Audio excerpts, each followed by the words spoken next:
This call is now being recorded. Hi, third year. Olá, terceiro ano. Essa é a primeira aula. Essa é a aula da primeira semana, né? Da quinta unidade, semana 1, quinta unidade de inglês. E essa aula está sendo gravada para os alunos que estão essa semana fazendo trabalho remoto, ok? Vamos então partir para o nosso caderninho de apoio para a gente poder começar nossas atividades, tá? Ok, tá certo? Bom, cadê o caderno de apoio? Tá aqui. Chegou aí para vocês? Chegou sim, tá aí. Então nós vamos começar falando a respeito de verbos modais, ok? Aqui no ponto de encontro, a gente tem uma leitura básica, só convidando para seguir os estudos e tal, e falando a respeito dos temas dessa trilha 5, né? Nessa trilha 5, nós vamos fazer uma reflexão a respeito do tema felicidade, juntamente com os verbos modais. Temos muito que aprender e socializar. Né? No Botando o Pé na Estrada, nós temos aqui algumas frases em inglês, né? E aqui embaixo nós temos a tradução para essas mesmas frases. Essa atividade de treino sugere que você indique para qual situação você vai usar cada frase, tá? Então, por exemplo, nós temos ali, you should take a shower and rest a little, ok? Você deveria tomar um banho e descansar um pouco. Em que situação você usaria esta frase em inglês? E aqui nós temos algumas opções, né? Letra A, B, C, D e E. Eu não vou fazer isso com vocês, assim, de maneira remota, mas eu sugiro que em casa, depois, ou assistindo a aula, você dá um pause e faz, né? Dá um pause no vídeo e faz.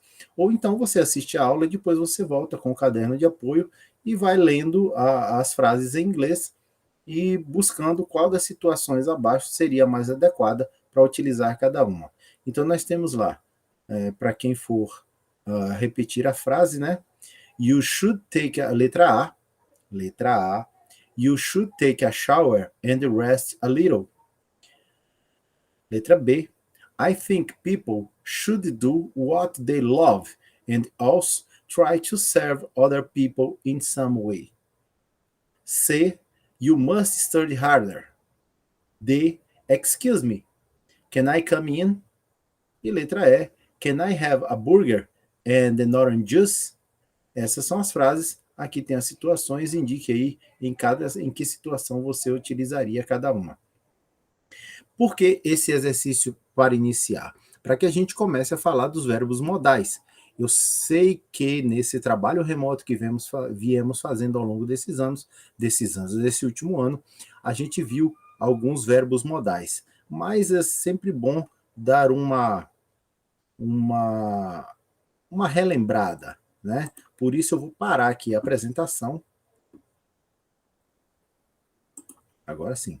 Eu vou parar aqui essa apresentação para que eu possa pegar a apresentação de slides falando a respeito de verbos modais, ok? É só uma revisão mesmo, porque eu sei que vocês já viram para ver os condicionais e tal. A gente já viu esses verbos, já trabalhou, então isso é só uma revisão. Verbos modais. Quais são os modais? Quais são os modal verbs mais usados? E aí nós temos aqui, falando a respeito do que é um verbo modal, né? E aí eu começo a pontuar que eles são de uma classe especial de verbos. Eles, além de verbos auxiliares da língua inglesa, eles também são verbos que expressam uma ideia, né? Aqui ele diz que quais são as regras. Exemplo de regras que os verbos modais não seguem. Eles não são conjugados em terceira pessoa, ou seja, é o mesmo verbo para todo mundo, de primeira, segunda, terceira pessoa do singular, e primeira, segunda, terceira do plural, é sempre o mesmo verbo. Então, o verbo must, por exemplo, eu não tenho variação quando eu chego para he, she, it, como tem lá no presente do indicativo, no simple present.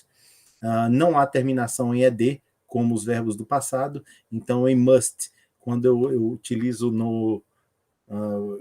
para a terceira pessoa, eu não preciso colocar ed, não existe mudança, como se ele fosse um verbo no passado. Né? Então, essas são algumas regras que eles seguem. Mas aí eu queria chamar a atenção de vocês essa apresentação de slides, eu vou colocar um link lá para o meu blog, para que vocês possam ter acesso a ela. Quais são os verbos modais mais usados? Can, could, may, might, must, should e would. Por que may, might junto? Porque eles têm basicamente a mesma utilização. E aí nós vamos ver alguns. Por exemplo, o can. Ele é utilizado para dizer que algo é permitido ou possível. Tá? Em português, ele equivale ao infinitivo poder. Então, eu posso dizer birds can fly. E a tradução está aí na frente, vocês estão vendo. You can drink soda. E a tradução está aí na frente. Na forma interrogativa, o can, ele sai da posição que ele está, depois do sujeito, e vem para o início da frase. Então, can I sit with you? Ou, na negativa, o verbo can pode sofrer o acréscimo de not, porque a gente precisa inserir o not depois do verbo auxiliar, que no caso o modal também é auxiliar. E eu posso escrever cannot, separado, cannot, junto, como vocês estão vendo aí nesse slide, ou can't, que é a forma abreviada e é a mais usada. Então, he can't go out today. Ou cows can't fly, certo? Deixa eu ver se eu esqueci alguma coisa. Não, basicamente era isso. Outro verbo modal também muito utilizado é o could. O verbo could é o passado de can. Basicamente, ele é o passado de can. Né? Então, nós temos lá, she could have called him, but she didn't. A tradução está aí na frente. I didn't everything I could. Ok? Quando usar o verbo modal could? Ele pode ser utilizado para exprimir ações possíveis no presente ou no futuro. Eu posso utilizar ele no passado para falar de coisas que eu podia fazer e não posso mais, mas posso utilizar ele para falar a respeito de ações possíveis no presente ou no futuro. Tipo, we could go out today. What do you think? Could you help me? Ainda pode ser utilizado para falar sobre situações irreais ou hipotéticas, coisas que talvez não aconteçam. I could sleep for months. Okay? Então, isso é uma coisa irreal. Ninguém dorme por meses, né? De maneira natural, não. A negativa segue o mesmo procedimento do can, né? Então, eu tenho um acréscimo lá, eu posso escrever could not, separado, ou posso escrever a forma abreviada, como vocês estão vendo aqui, couldn't, ok? I couldn't choose better words to say that. Congratulations. She tried to come, but she couldn't. Então, é o formato na negativa. Na interrogativa, eu não sei se eu vi aqui, sim, na interrogativa tem aqui o verbo modal could, ele sai de onde ele está na frase afirmativa, que é depois do sujeito, e vem para o início da frase. Sempre o verbo modal, seja ele qual for, no formato da frase afirmativa, para a interrogativa, ele sai da posição onde ele está, que é depois do sujeito, e vem para o início da frase. May e might. Aqui eles dizem que colocaremos eles juntos, pois o seu uso é bem parecido e ambos podem ser empregados para falar sobre possibilidades. A diferença é que may expressa uma possibilidade maior e might a diferença é que may expressa uma possibilidade maior que might. Ou seja, se eu tenho a mesma frase e eu utilizo ela com may, é porque a possibilidade daquilo acontecer é grande. Se eu uso might, é porque a possibilidade é muito pequena. Então, por exemplo, I might go. I have so much work to do. Ok? Então, a possibilidade de eu aparecer é muito pequena nesse caso, por isso eu usei might. Mas eu posso dizer, I may go. I just need a ride. Então, quando eu usei o may, a possibilidade de que eu vá é muito grande. Temos aí outros exemplos, né? It might rain tonight, but the sky is so blue. Ou it may rain tonight. There are some clouds gathering. Então, para isso, o may e might eles são parecidos, um com o may com maior intensidade, o might com menor intensidade. May também pode ser utilizado para pedir permissão. Nesse caso aqui, ele é usado muito parecido com o can. A diferença é que o may eu faço uso quando eu não conheço alguém. Então, por exemplo, eu posso lhe pedir algo em inglês, eu peço can you, se eu conheço você, tenho uma amizade e tal. Mas se eu não lhe conheço, você é uma pessoa que eu nunca vi, eu ouvi pouquíssimas vezes, eu não tenho nenhum tipo de amizade, eu vou utilizar o may para isso. Então, temos lá alguns exemplos, né? Mr. Johnson, may I go to the restroom, please? Ou, may I call you, sir? Essa frase, essa segunda frase, então, é muito boa para isso. Eu posso dizer, can I call you? Eu posso te ligar? Porque eu conheço vocês, vocês são meus alunos, vocês podem falar isso comigo, vocês me conhecem, sou professor de vocês, então a gente tem uma proximidade. Mas quando eu vou falar com alguém que eu não tenho essa proximidade toda, em inglês eu devo utilizar o may. May I call you? Eu posso te ligar? A tradução é a mesma. A diferença é só a situação de comunicação, que no caso do uso do may é mais formal do que a do can, que é mais informal. Aqui nós temos as formas negativas, né? Tanto o may quanto o might, eles não podem ser abreviados. Então não existe mayn't nem mightn't, não tem abreviação. É may not e might not, ok? Exemplo lá. She may not go to the party today because she isn't feeling well. Ou she might not go to the party today, although she was excited about it. Right? Temos aqui o quarto verbo, que é o must. Né? O must ele é utilizado para expressar uma opinião ou uma constatação, né? Que se acredita ser verdade. Então, you've been working all day, you must be tired. Então, pela tradução aí, vocês podem ver que é uma constatação. She hasn't eaten today. She must be hungry. Então, estou expressando ali uma opinião, uma constatação a respeito desses dois fatos. Além disso, must também pode ser utilizado no sentido do have to, ou seja, determinando uma obrigação, só que num tom mais firme. Né? Ele pode ser traduzido como o verbo dever, eu devo fazer isso, eu devo fazer aquilo, mas de uma forma muito mais obrigativa, digamos assim. Né? You must call your mom. She's waiting for it. Então ali eu estou, de certa forma, meio que obrigando você a fazer uma ligação para a sua mãe. Né? Eu posso dizer you have to, você tem que ligar, mas não necessariamente uma obrigação tão grande assim, mas quando eu uso o must, essa obrigação é muito maior. A forma negativa do must, né, tem o must not, que é a forma normal, e tem o mustn't, que é a forma abreviada, ok? What I told you is a secret. You must not tell anyone. Ou you mustn't tell anyone. Aqui ele chama a atenção que na forma negativa ele demonstra o que você não deve fazer, coisas que você não deve fazer, não pode. Também naquele peso da obrigação de não realizar. Aqui nós temos o should, o verbo modal should, né? Ele normalmente expressa um conselho, tá? Então eu uso normalmente ele em diversas situações, como eu uso o must, só que aí é um conselho, você se sente obrigado a fazer ou não, você faz se quiser. You are tired. You should go to bed. Você está cansado, deveria ir para a cama, mas aí fica a sua escolha se você vai ou não. Outro exemplo, you should rest for a while. You've been working all day. Então, isso é um conselho. Você faz se você quiser. Quando eu coloco o must, eu estou dando um peso da obrigação de você ter que fazer. O should não, é apenas um conselho. Eu posso dizer para você, you should eat more vegetables. Você deveria comer mais vegetais, mas isso é uma coisa que você faz se achar que deve.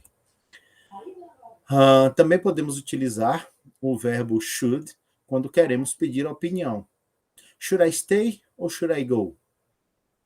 Ou, should I tell her? Pedindo uma opinião a respeito de algo, de alguma coisa que eu quero, que eu desejo fazer. Repare que os usos de should e must são bem parecidos, o que muda é a intensidade de cada um deles. You should call her. Não, você deveria ligar para ela. You must call her. Você deve ligar para ela. Você tem que ligar para ela. O must ele traz o peso da obrigação. A forma negativa de should pode ser o should not, separado, ou a forma abreviada shouldn't. You shouldn't do this. Ou you should not go to sleep so late. Mas sempre tendo aquela ideia de conselho. Você realiza se você quiser. Temos aqui o would, né, que é utilizado em situações imagináveis, tanto no presente quanto no passado ou futuro, né? Ele entra com aquela ideia de verbos condicionais faria, seria, iria. Então são coisas imagináveis que podem acontecer, que poderiam acontecer ou não. Então eu posso dizer, would you go to my party if I invited you? Você iria à minha festa se eu te convidasse? Olha como está no campo da imaginação, né? If I had your number, I would call you. Se eu tivesse seu número, eu te ligaria. Só no campo da possibilidade, né? Podemos escrever o would abreviado, né, com a apóstrofo D. I'd love to live in Europe. Ou o would, na negativa, é would not ou wouldn't, né, abreviado. It wouldn't be nice if they traveled with us. Ok? Would ainda pode ser usado para fazer perguntas, né, de maneira bem parecida com can e o could. Would you take this for me? Ou would you help me? Mas sempre de uma maneira mais leve, mais polida, mais educada, digamos assim. Tá certo? Bom, aqui finalizamos os nossos verbos modais. E aí nós vamos voltar lá para o nosso caderno de apoio.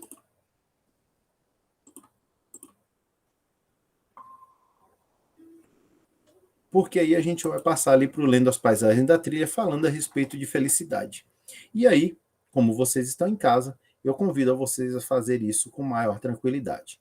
Aqui nós temos imagens, né, figuras que mostram pessoas em momentos felizes, né? Aqui na figura 1, figura 2, aqui figura 3, figura 4, na figura 5 e na figura 6.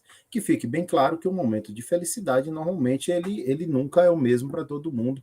Um momento de felicidade pode ser um momento em que você esteja tranquilamente com seu pet, com seu animalzinho de estimação, ou se divertindo com seus amigos, ou, para quem é mais religioso, fazendo uma oração, né? Ou um momento de felicidade pode ser aquele no qual você está com sua parceira ou seu parceiro, aqui quando você está com a família toda reunida, se divertindo, né? Ou ainda entre amigos, vendo coisas legais e tal. Então, um momento de felicidade é um momento, podem ser momentos diversos. Nessa atividade aqui, que também não foi pedida, né? Eu sugiro que vocês leiam a frase They must be checking some memes. Elas devem estar checando alguns memes. Qual das figuras? 1, 2, 3, 4, 5 ou 6? E aí vocês respondam a essa atividade aqui, numerando essas frases de acordo às imagens, as figuras. Tá certo?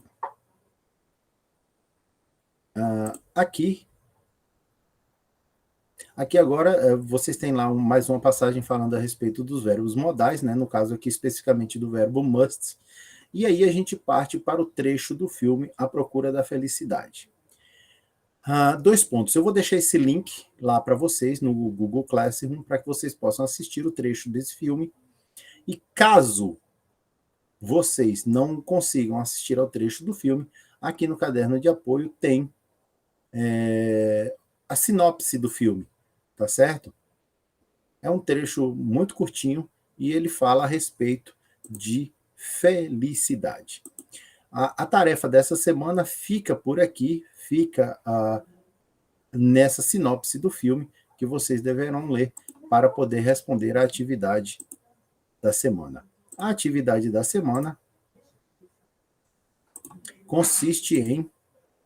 Vou projetar aí o roteiro para que vocês vejam. Chegou aí, vai estar chegando. Tá aí.